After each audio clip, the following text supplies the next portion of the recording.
Yo, what's good guys? To say it's been a minute is definitely an understatement, but more or less, I started a new job, got busy with other aspects of life, and for the longest time, putting any mental horsepower into Battlefield 2042 of all things was just a total waste of my time, and also really a total waste of everyone watching my videos time, because let's be real, it was quite repetitive, and I think I speak for a lot of content creators, whether they like it or not, there wasn't a whole lot to make videos on. Anyways, at my new job, among a lot of other stuff, I often have to deal with large amounts of data. And it's always a good idea to give things a bit of a sanity check. Well, on Twitter, I've been seeing this. Battlefield 2042 is currently at its peak player counts, and the way it's happening simply just doesn't pass my sanity check. I remember the hype this game carried at launch. I mean, instant 128 player lobbies, Shroud flying around in a wingsuit. Things were just flat out crazy back then, and after a few sessions back on the game, it really doesn't feel like those peak player counts, and in fact, it feels a lot like how I left the game with about 5,000 players on Steam.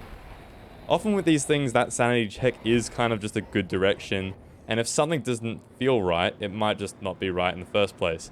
I mean, that's how that Gemini video came about. I just watched one of his gameplays, and within about 5 minutes, something didn't feel right. I knew something wasn't right, and from then on, it was more or less a find out what it was. Anyway, allow me to briefly put on a tinfoil hat and show you these two graphs. The first one is Battlefield 2042 player count since release, and the second one is the Google Trends interest over time since release. It would be pretty reasonable to assume that both of these should roughly correlate, considering that a game with more interest is probably going to have more players. I mean, it's a pretty safe correlation, and in fact, until 2042 recently dominated the gamer space, it did roughly correlate. We can also compare that to a game that launched in a complete dog's breakfast form and then made a comeback. So let's look at Cyberpunk 2077 for example, and sure enough, that one correlates fairly well. I mean, you can play around this with yourself and you might find some differences, but for the most part, it's going to correlate with the player counts pretty well. Unfortunately, this one isn't going to be like that other hacker exposed video I did, as there is no smoking gun, and speculation is exactly that. It's speculation.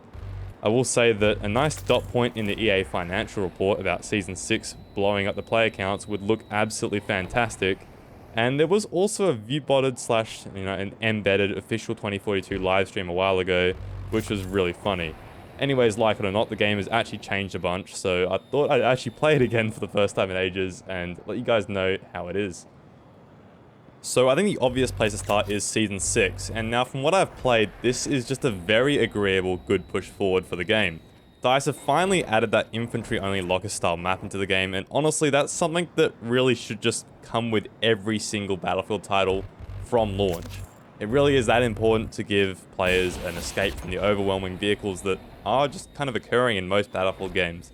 I can't remember the last time that there was a Battlefield game where you'd really struggle to push a 100 kill streak, and Battlefield 2042 definitely is not an exception to that. The vehicles are super overwhelming at times, and players really just do need an out from that. So infantry only map with the release of every single Battlefield title, I think that should just be a standard at this point. Now, is it the best Lockers Metro style map that we've ever had? Well, that's definitely more of a question for the hardcore infantry guys, but for me, someone who, sometimes goes alright, but sometimes struggles on the infantry, it's pretty good. It's not quite as good as Underground in Battlefield 5, which is definitely my favorite just because of the flanking routes and just overall how it played. I really like the outside section as well on that map. I mean, that's definitely my favorite, but overall this is pretty good. It's a linear infantry map, which is definitely what we really were asking for, and we got that. So honestly, DICE taking what the players want and giving it, really can't complain there.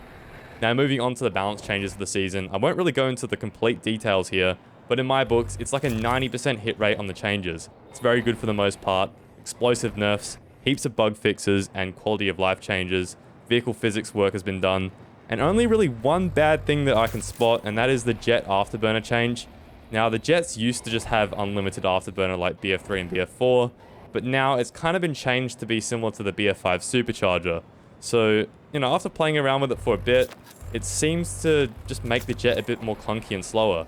A lot of times when I just want the afterburner just to get around a bit quicker, I don't have it active. So, I just don't think this was really necessary. I think the purpose of this change was to improve dogfighting, but after the change, most of the dogfighting community seemed to have quit flying. So, I'd say that's pretty indicative that it just wasn't the greatest change. It didn't really do its purpose, and overall, I think it's better to either fully commit to the BF3, BF4 style of speed control, or just to go back to how it was beforehand. Anyways, overall, we are just, jet pilots, and we are up because the rocket pods are feeling very nice now. They are now 100% worth using for me, and they feel really solid, satisfying to use. It's not like you're spamming 100 of them in a second and they're doing no damage. They're a little bit slower in the rate of fire now, but they hit a lot harder, and they are a lot more consistent as well, which is the main thing. Now, another welcome thing for me since coming back has been a bit of a heli meta switch up. Now, before the update and the last few updates overall, it was basically just Nightbird or nothing. I know in 1v1 meta, Nightbird wasn't actually the strongest heli. Technically, there was situations where it would lose. But in a pub farm situation, it's truly Nightbird or nothing. That thing was just leagues above everything else. The thing flat out beams and really lets you just decide how hard you want to farm the crops. You could and still can get out of most sticky situations in that heli, and the firepower has not gone anywhere. But the difference is, we now have some attack heli buffs. The big scene, if you will, has seen some pretty big buffs.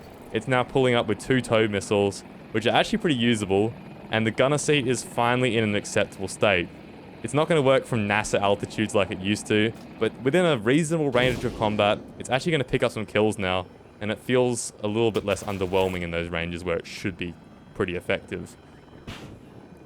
Now finally, and I guess the last thing is, 2042 has never had to clear a high bar to be a good game, because good is relative, and how good are the current options for a casual respawn FPS game?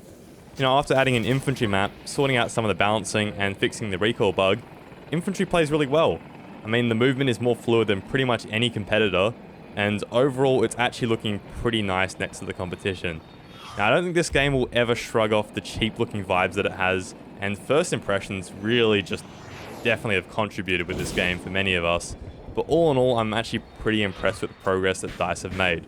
So if you want to contribute to the fake EA player counts, I think it's kind of worthy of a try if you can get the game on a significant sale. And with that said, I hope you guys enjoyed. I hope everyone's been well, and I guess there will be more videos soon. I mean, I'm half considering throwing some totally non-gaming related content up on here, maybe some mountain bike stuff. I don't know, so maybe look out for that. Hopefully that's of interest to some people, but I'll catch you guys on the next one. Peace.